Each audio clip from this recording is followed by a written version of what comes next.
लिखा, शुद्ध अवस्था हो, अशुद्ध हो, सूतक हो, पातक हो, कोई अवस्था हो, चारपाई पे लेटे हो, बैठे हो, किसी भी अवस्था में हो, हम नाम स्मरण कर सकते हैं। और नाम जीवन को पार करने वाला सबसे आसान साधन कलयुग में है। कलयुग केवल नाम आधारा, सुमिर सुमिर नर होवत पारा।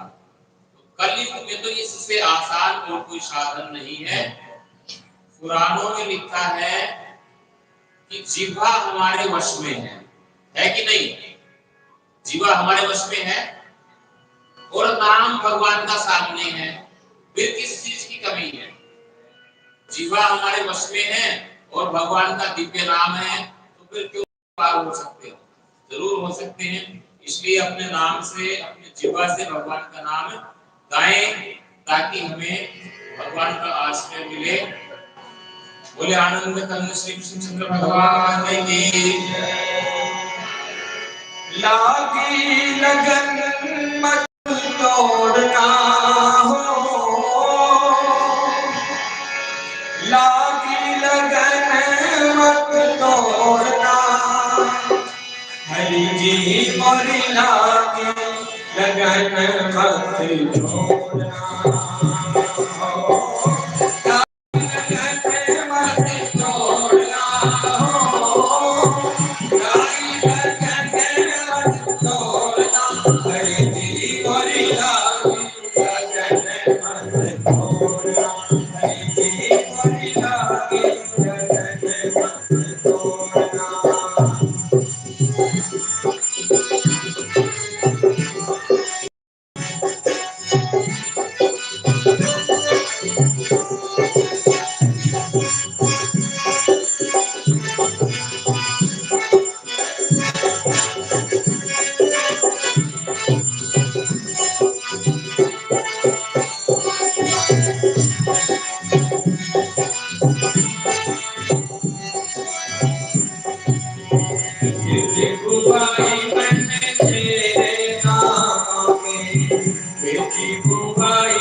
तू ही साहूकार है, तू ही मेरा सेठ है, तू ही साहूकार है, तू ही मेरा सेठ है, तू ही साहूकार है, तू ही मेरा सेठ है, तू ही साहूकार है, तू ही मेरा सेठ है, तू ही साहूकार है, तू ही मेरा सेठ है, तू ही साहूकार है, ब्याज पे ब्याज मत जोड़ना हो, ब्याज पे ब्याज मत जोड़ना, तेरी मुरादी लगन मत छोड़ना, तेरी मुरादी लगन मत छोड़ना, लागी लगन मत छोड़ना हो, लागी लगन हरि की मुरादी लगन मत छोड़ना, हरि की मुरादी लगन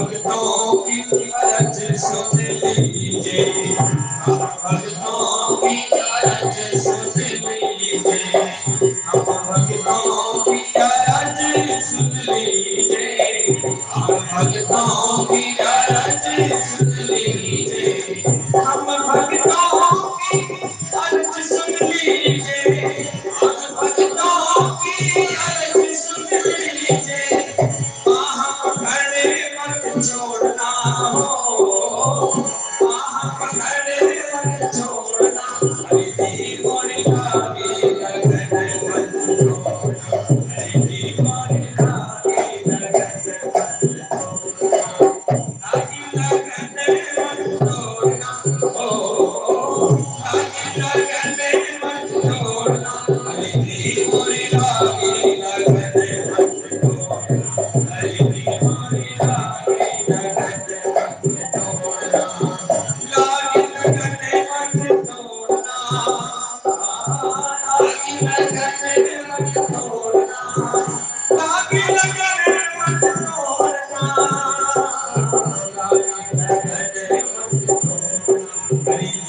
मोरी लागी लगन मत छोड़ना, हरि मोरी लागी लगन मत तोड़ना। बोली श्री राम बिहारी लाल की जय। बोले आनंद कंद श्री कृष्ण चंद्र भगवान की। जीवन के कुछ स्वर्णिम सूत्र आपके साथ साझा कर रहे हैं। अपना ध्यान और कान यहाँ रखिएगा। जीवन कैसे जी रहे हैं, गलती कहाँ हो रही है, पहले मुझे ईमानदारी से बताएं। सत्य है, ईमानदारी है, सच्चाई है, दया है, इन गुणों को धारण करने में कठिनाई लगती है या झूठ आदि को धारण करने में कठिनाई लगती है? बताइए, आसान कौन सा तरीका है? सच्चाई, ईमानदारी आसान है या झूठ बोलना, धोखा देना आसान है? सच्चाई का मार्ग आसान है। क्यों? झूठ बोलेंगे तो फिर हमें भय रहेगा कि कहीं पकड़ में ना आ जाए। दूसरे को भी सचेत करेंगे, घर वालों को भी बताएंगे कि मैंने ऐसा बोल रखा है, उसके सामने कोई आए तो ध्यान रखना। उसको छिपाएंगे, 10 आदमियों को और तैयार करेंगे, अपने साथ परिवार को भी सम्मिलित करेंगे। धर्म का मार्ग आसान है। जो कह दिया वो सही है, और सही है तो कोई डर नहीं है। इसलिए सच्चाई का जो, ईमानदारी का जो मार्ग है, सत्य का मार्ग है, वो आसान है। झूठ और धोखे का मार्ग जटिल है, उसको छिपाना पड़ता है। बात ऊपर आती है तो समस्या और बढ़ती है। तो इसलिए गुणों को धारण करें। फिर हम धारण क्यों नहीं कर पाते हैं, वो यहाँ पे आते हैं। अभ्यास नहीं है। छोटा जो पेड़ होता है उसके चारों ओर एक बाड़ लगानी पड़ती है, ना तो पशु उसको चर जाएंगे। लगाते हैं सभी, क्योंकि पेड़ छोटा है, उसके चारों ओर सुरक्षा के लिए एक कांटेदार बाड़ लगानी पड़ती है। ऐसे ही हमारा जो मन है वो भी बच्चा है, पका नहीं है। काम, क्रोध, लोभ, अहंकार, मोह, ये जो पशु है उसको चर जाएंगे। इसलिए शुरू में बाढ़ की जरूरत है।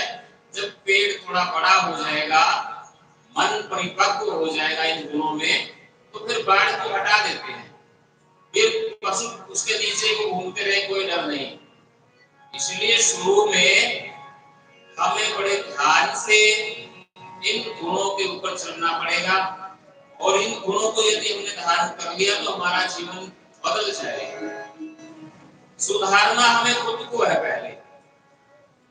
पहले अपने से काम, दूसरों पे उम्मीद छोड़ करके खुद को अच्छा बनना पड़ेगा। हमारे जो है 10 दुश्मन हैं, हम ये नहीं मानेंगे कि 10 मर जाएं। हम ये प्रार्थना करें इनकी बुद्धि हमारे लिए अच्छी हो जाए। यदि अच्छी हो जाएंगे तो हमारे मित्र बन जाएंगे, और मित्रता बढ़ेगी, अच्छी बात है। तो हमें पाप से ही, पाप से घृणा करनी है, पापी से नहीं।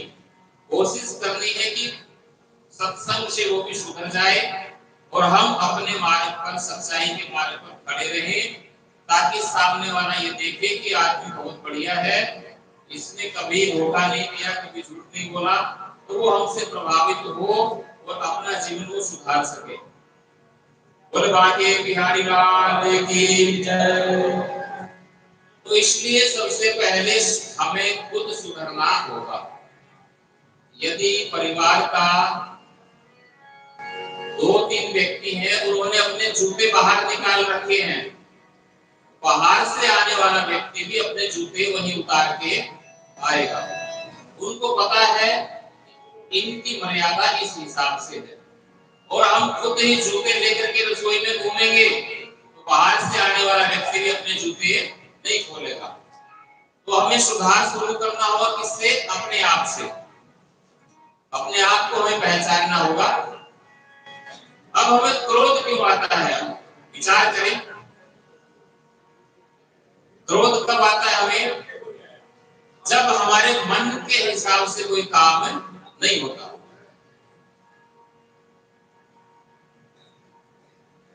बोले श्री कृष्णचंद्र भगवान की। आप सबके दैनिक जीवन में काम आने वाली बातें हैं। लालवीर जी बैठे पीछे। क्रोध का क्या अभिप्राय है?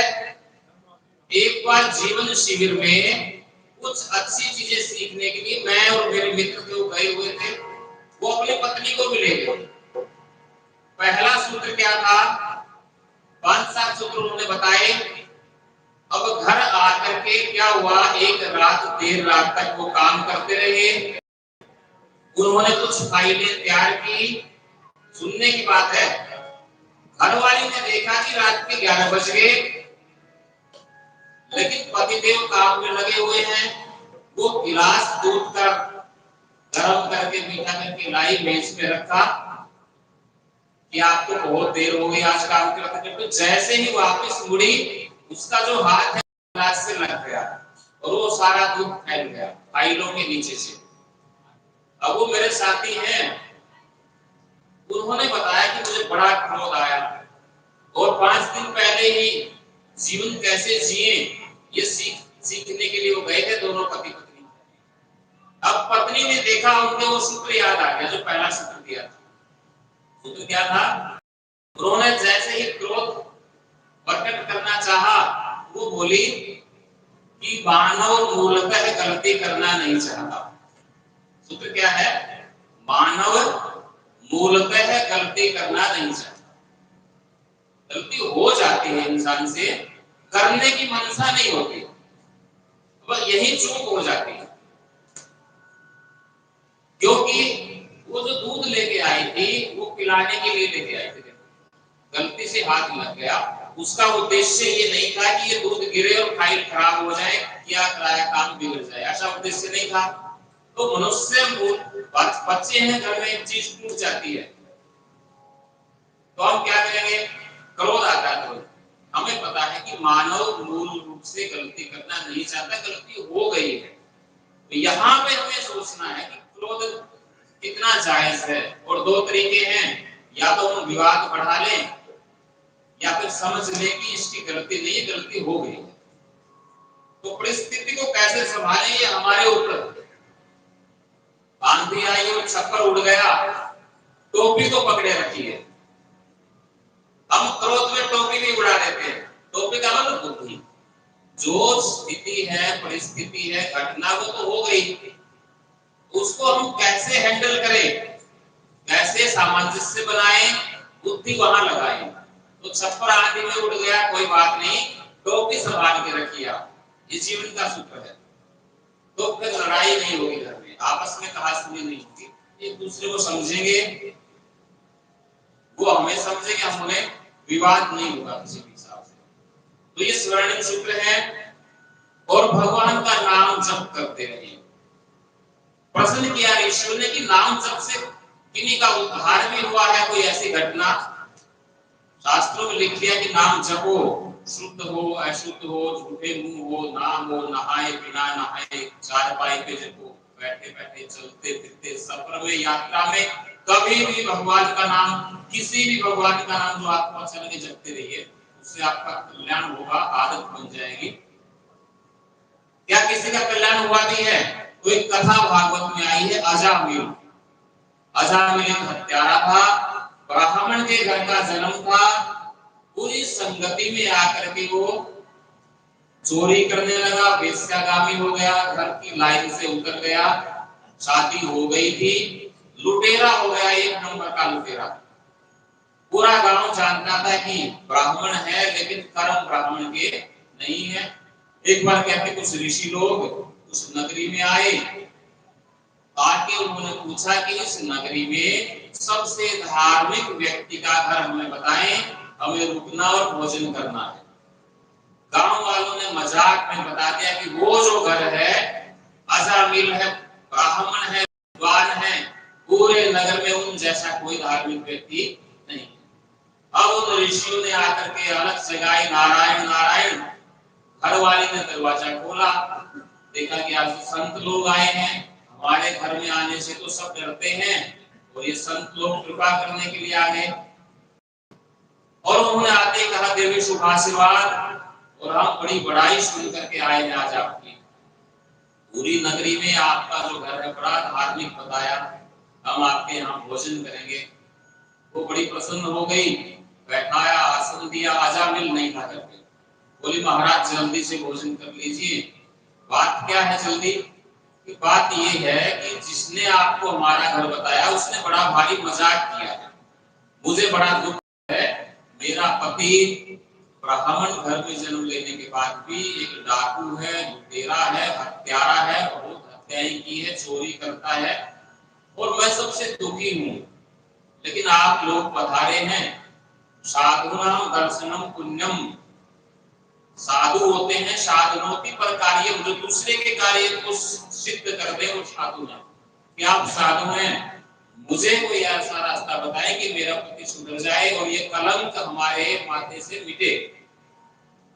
भोजन करवाया, उन्होंने आशीर्वाद दिया कि ऐसा करना पुत्री, आगे आपकी जो संतान हो उनका नाम नारायण रख देना। नारायण भगवान विष्णु का नाम है। तो उनका जो 10वां पुत्र हुआ उसका नाम उन्होंने नारायण रख दिया। अब अजामिल को, छोटी जो संतान वो बड़ी प्यारी होती है सबको, माता पिता तो बड़े प्यार से नारायण नारायण की रटना अजामिल लगाता। और कहते हैं अंतिम समय जब अजामिल का आया, यम के दूत आकर के खड़े हो गए। यम के दूत इस शरीर पर अपना पास फेंकते हैं और सूक्ष्म शरीर पर वो असर करता है, और वो अपनी ओर खींचते हैं, जीवात्मा शरीर में चिपक जाती है। इस छीना झपटी में कहते हैं इतना दर्द होता है जैसे करोड़ों बिच्छू एक साथ काटते हैं मृत्यु के समय। लेकिन ये उन्हीं को होता है जो शरीर को पकड़ना चाहते, शरीर से चिपके रहना चाहते हैं। जो विरक्त हैं वो सूखे हुए नारियल के समान शरीर गिर जाता है, वो अलग हो जाते हैं, कोई नुकसान नहीं होता। और जो मोह माया से बंधे हुए हैं उनका जो शरीर है गीले नारियल के समान चिपका रहता है, वो समस्या वहां होती है।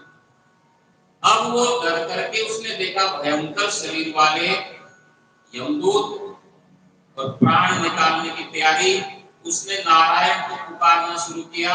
नारायण उसके बच्चे का नाम था। भगवान विष्णु तुरंत उठे सिंहासन से। पार्षदों ने कहा महाराज कहां चले, कि वो देखो मेरा भक्त मुझे पुकार रहा है। पार्षदों ने कहा कि वो तो दुष्ट आत्मा है, यमदूत लेने के लिए आए हैं, आपका भक्त कैसे हो गया? कि नहीं, वो जो बार बार नाम पुकारा वो नाम मेरा है। भगवान विष्णु के पार्षदों ने कहा कि महाराज ये नाम उसके लड़के का है, आपको भ्रम हो गया है। कि नहीं, ये बताएं लड़का पहले हुआ है या मैं पहले हुआ? पार्षद बोले कि आप पहले हैं। कि ये नाम मेरा पहले है या लड़के का पहले है? कि आपका नाम तो ये, आप सनातन पुरुष हैं, सनातन पुरुषो मतो में, कि आप तो सनातन पुरुष हैं, आपका कोई आदि अनादि अंत नहीं है, ये नाम तो आपका ही है। कि जब मुझे ये पता है ये मेरा नाम है तो मैं क्यों ना जाऊं? तो कहते हैं कि भगवान के जो दूत हैं, पार्षद हैं, तुरंत वहां चले गए और यमदूतों के साथ उनका युद्ध हुआ। यमदूत वापस खाली हाथ लौट गए और बड़े उदास लौटे। जब यमराज के पास गए बड़ा दुख उनको था, चेहरा मलिन, प्रणाम करके बोले यमराज की महाराज जिंदगी में आज हम खाली हाथ लौटे हैं, आज तक हम कभी खाली नहीं आए भक्त लोग से। कि क्या घटना हुई? उन्होंने पूरी घटना कह सुनाई कि वो पापी हत्यारा समय मृत्यु का आया और हमने जैसे उसके प्राण निकालने चाहे उसने नारायण नारायण पुकारना शुरू किया और वहां चतुर्भुजधारी विष्णु के दूत आ गए और उन्होंने हमें मार करके भगा दिया और उसके प्राण बच गए। तो यमदूत यमराज पूछते हैं कि वो कौन थे, किसके दूत थे और आपसे ऊपर भी कोई है? क्योंकि हम तो ये समझते थे कि पूरे साम्राज्य पर हमारा ही राज है, प्राणियों के प्राण हमने लेने हैं और आप ही सर्वे सर्वा हैं। तब भगवान धर्मराज ने यमराज ने बताया कि मृत्यु का जो रहस्य है वो सबके बस की बात नहीं है। कुछ भगवान के पार्षद हैं, कुछ भक्त लोग हैं जो इस पूरे रहस्य को जानते हैं कि वो जो दूत थे वो नारायण भगवान के दूत थे। हम सब उन्हीं के अनुशासन में कार्य करते हैं। उपनिषदों में भी है कि उसके भय से ही सूर्य तपता है, उसके भय से ही पृथ्वी घूमती है, उसके भय से ही वायु चलती है। ये परमात्मा का ही भय है। सूर्य कभी मिनट लेट नहीं होता, सूर्योदय होना है उस जगह, उसी दिन, उसी साल, हर साल उसी दिन उतने ही समय सूर्योदय होगा। ऋतु में परिवर्तित होती पृथ्वी की गति में कोई अंतर नहीं आता। कहते हैं कि जमाना बदल गया है। मुझे बताएं कौन बदल गया? हम बदल गए हैं, प्रकृति नहीं बदली। पूरे ग्रहों की गतियां, ऋतुएं, सूर्योदय सूर्यास्त, हवा का चलना, बादल बनना, पृथ्वी, सब वैसे के वैसे ही हैं। बदल गए हैं तो हम बदल गए हैं। तो इसलिए यमराज जी बताते कि ब्रह्मा, देवर्षि नारद, भगवान शंकर, सनत कुमार चारों भाई, कपिल जिनकी कथा हमने कल सुनी, मनोजी, प्रहलाद, राजा जनक, भीष्म, बलि, सुखदेव जी और धर्मराज मैथुन, ये 12 व्यक्ति ही ईश्वर के रहस्य को सही सही जानते हैं। फिर इनके नाम सुन लें, ब्रह्मा जी, नारद उनके पुत्र, भगवान शंकर, सनत, सनंदन, सनातन और सनत कुमार, 4 भाई, कपिल ऋषि, मनु, प्रहलाद, राजा जनक, भीष्म, बलि, सुखदेव और धर्मराज, ये 12 व्यक्ति भगवान के रहस्य को सही से समझ पाते हैं और ये ईश्वर स्वरूप है इसलिए समझते हैं। और ये नाम का ही प्रताप है कि अजामिल उस घटना के बाद भी 10 साल और जिया, और 10 साल में फिर उसे ये पता लग गया कि तुझे जो बचाया था वो भगवान विष्णु के दूत थे, और उन्होंने उस दिन से भगवान विष्णु का इतना भजन किया कि अंत में वो विष्णु लोक को प्राप्त हो गए। इसलिए भगवान के प्रेम भक्तों, भगवान का जो नाम है वो सुरक्षा कवच है। अच्छाई की राह पर चले और भगवान को रटते रहे, राम राम रटते रहे जब तक घट में प्राण। कभी तो दीनानाथ के भनक पड़ेगी कान, कभी तो वो सुनेंगे ही, वो तो हर बार ही सुनते हैं। और भगवान के नाम में सामर्थ्य भी है। किसी ने पूछा था, ग्रंथों में लिखा है कि एक बार शिव कह देने से, एक बार राम कह देने से, एक बार नारायण कह देने से, भगवान का एक बार मन से नाम लेने से सारे पिछले पाप दूर हो जाते हैं। या ऐसा भी लिखा है गंगा जी में एक गोता मन से लगा लेने पर सारे पाप पिछले दूर हो जाते हैं। क्या यह सही है? किसी ने पूछा मुझसे। ग्रंथों में लिखा है बिल्कुल, शिव, एक बार शिव कह दो सारे पाप समाप्त। दूसरी बार शिव कह दिया तो भगवान शिव ऋणी हो जाते हैं। भगवान शिव ऋणी मान लेते हैं कि किसने तो बड़ा उपकार कर दिया। दूसरी बार शिव कह दिया मैं, मेरे ऊपर ऋण चढ़ गया। ये बात बिल्कुल 100% सत्य है। और दिक्कत कहाँ आती है, समस्या जब आती है जब हमने एक बार सच्चे मन से भगवान का नाम ले लिया, हमारे सारे पाप हो गए दूर, और फिर हम अगले क्षण फिर पाप करते हैं, फिर वो नाम प्रभावी नहीं रहता। क्योंकि भगवान का नाम लेके नाम की आड़ में पाप करना अनुचित है। भगवान देख लेता है कि तो मक्कार है। आज हम सच्चे